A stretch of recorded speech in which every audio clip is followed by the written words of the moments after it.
শিশু কিশোর কিশোরী ও নারী উন্নয়নে সচেতনতামূলক প্রচার কার্যক্রম প্রকল্পের আওতায় নির্মিত নাটক সাইকেল।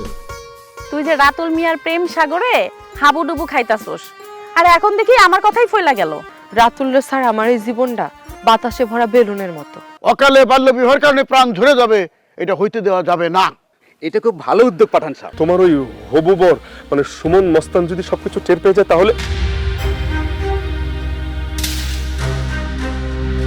এই আব্বা নামটা লিখে কি তুমি সারা রাত ধরে মুখস্থ করো নাকি? খালি আব্বা নাম জপ করতে থাকো। আপনার ভুল হচ্ছে, খোলা আকাশের নিচে আকাশ দেখতে যাব না, আমরা যাব বিদেশে। বোকা খোলো, আমি তো তোমার সিংহ পুরুষ মনে করে বিয়ে করছিলাম, কিন্তু এখন দেখতেছি তুমি একটা মদন কুমার। আম্মু বলল বন্ধুরা আমাকে মারলো নাকি আমি মুখ বুজে সহ্য করব। মায়ের কথা বলেছে? মা যেহেতু বলেছে মায়ের কথা শুনতেও হবে মানতেও হবে। ঠিক আছে বাবা? পাঠান সাহেবরে তো আমি খুব বুদ্ধিমান মানুষই মনে করতাম, কিন্তু কিসের মতিভ্রম হইয়া আপনার মধ্যে একটা চিটার বাট না বাট পার করবো না, বাট পার করলে এবার মাইন্ড করতে পারবো। আমিও ভালো নেই, তোর মাও ভালো নেই। তোমাগো মাইয়া রিমা আছে। রচনা মোহাম্মদ মোসলেম উদ্দিন খান। দেখবেন 28 ফেব্রুয়ারি শনিবার রাত 9টায়। ও সাইকেলটা ভেঙে ফেলছে, ফালাই দিয়ে।